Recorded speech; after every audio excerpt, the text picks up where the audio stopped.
பார்க்க போகிறோம்னா முடிச்சூர் லட்டு எப்படி செய்யலான்னு பார்க்கலாம். கடலப்பருப்பில் நான் எப்படி செய்ய போகிறேன்னு உங்களுக்கு செஞ்சு காட்ட போகிறேன். கடலப்பருப்பு 1 கப் எடுத்திருக்கேன். இந்த கப்பால் 1 கப் கடலப்பருப்பு எடுத்திருக்கேன். இதே கப்பால் 1 கப் அளவுக்கு சீனி எடுத்திருக்கேன்.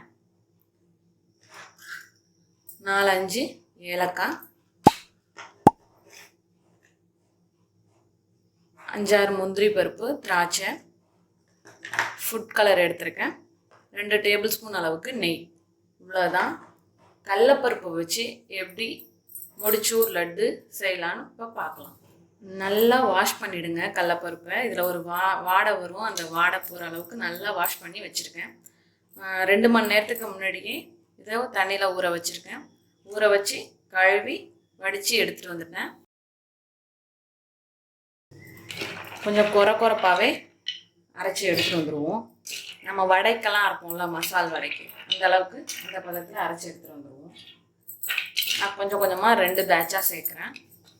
இப்போ பாருங்கள், இந்த பதத்துக்கு அரைச்சி எடுத்துகிட்டு வந்துடுங்க. கடாய் ஹீட் ஆகட்டும். எண்ணெய் சேர்த்துக்கலாம். பொரிக்க தேவையான அளவு சேர்த்துக்கோங்க. எண்ணெய் நல்லா ஹீட் ஆகணும். இப்போ நம்ம அரைச்சி வச்சுருக்க கடலப்பருப்பை சும்மா ஷேப் இல்லாமல் எப்படி வேணாலும் போடலாம்.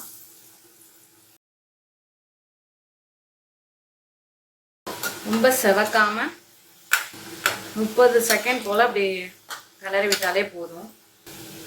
செவக்காமலே எடுத்துருக்கோங்க.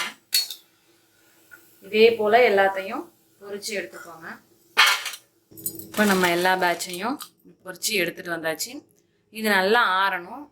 ஆறினோன்னே மிக்ஸி ஜாரில் சேர்த்து பவுடராக நுணுக்கி எடுத்துகிட்டு வந்துடலாம். இப்போ கடாய் ஹீட் ஆகிடுச்சு. நம்ம வச்சுருக்க சர்க்கரையை சேர்த்துப்போம். அது 1 கப் சர்க்கரைனா 1/2 கப்போட கொஞ்சம் கம்மியாக நான் தண்ணி சேர்த்துக்கிறேன்.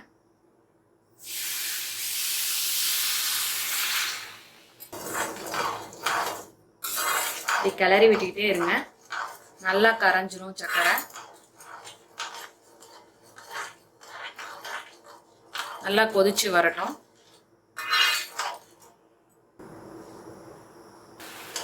இது போல் நல்லா கொதிச்சு வரணும். நீங்கள் பார்த்தீங்கன்னா ஒரு கம்பி பதம் அளவுக்கு வர அளவுக்கு கொதிக்கணும். இதுதான் ஒரு கம்பி பதம். இப்போ இதில் ஃபுட் கலர் சேர்த்துக்கலாம். கொஞ்சமாக லெமன் ஜூஸ் சேர்த்துக்கோங்க.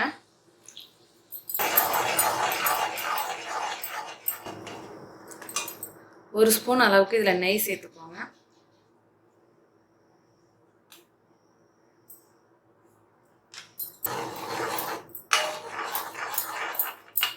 இப்போ ஏலக்காவை இடித்து சேர்த்துக்கலாம். இடிச்சிட்டு வந்தாச்சு. அப்படியே சேர்த்துக்கோங்க. கிளறி விட்டுக்கோங்க.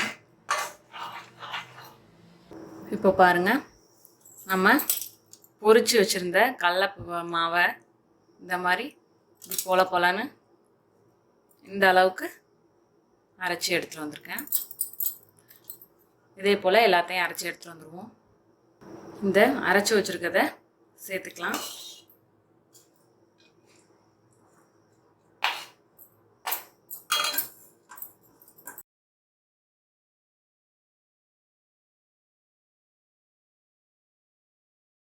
நான் ஸ்டவ்வை ஆஃப் பண்ணிட்டு தான் பண்ணுறேன். அதே போல் நீங்களும் ஸ்டவ்வை ஆஃப் பண்ணிவிடுங்க. கம்பி பதம் வந்தோடனே ஃபுட் கலர் சேர்க்குறப்பயே ஆஃப் பண்ணிடலாம். சும்மா அதில் போட்டு மிக்ஸ் பண்ணி தான் வைக்கணும். இப்போ முந்திரி திராட்சைலாம் தாளிச்சிடலாம். நெய் சேர்த்துக்கோங்க. நெய் ஹீட் ஆனால் முந்திரி திராட்சை எல்லாம் சேர்த்துப்போம். லைட்டாக கோல்டன் கலர் வர வரைக்கும் வச்சுக்கலாம். அவ்வளோதான். பபிள்ஸ் வந்துடுச்சு. நம்ம செஞ்சு வச்சுக்கிட்டதில் சேர்த்தோம்.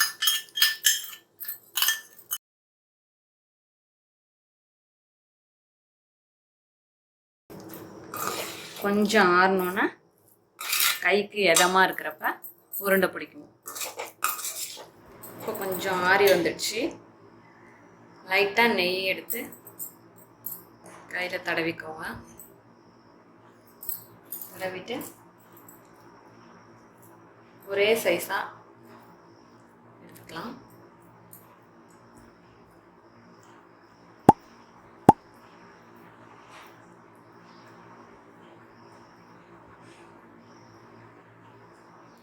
இப்போ லட்டு சைஸில் உருட்டிக்கோங்க. இதே போல் எல்லாத்தையும் உருட்டி வச்சுக்கலாம். இப்போ பாருங்கள், அவ்வளோதான், நம்மளோட முடிச்சூர் லட்டு தயாராகிடுச்சு. இது போலலாம் எங்கள் பாட்டி செய்வாங்க.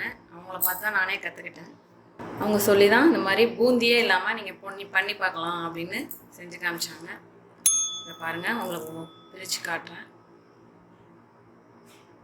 அருமையான அற்புதமான நம்மளோட முடிச்சூர் லட்டு தயாராகிடுச்சு. இதே போல் நீங்களும் செஞ்சு பார்த்துட்டு எப்படி வந்துச்சுன்னு கமெண்ட்டில் சொல்லுங்கள். தேங்க்யூ.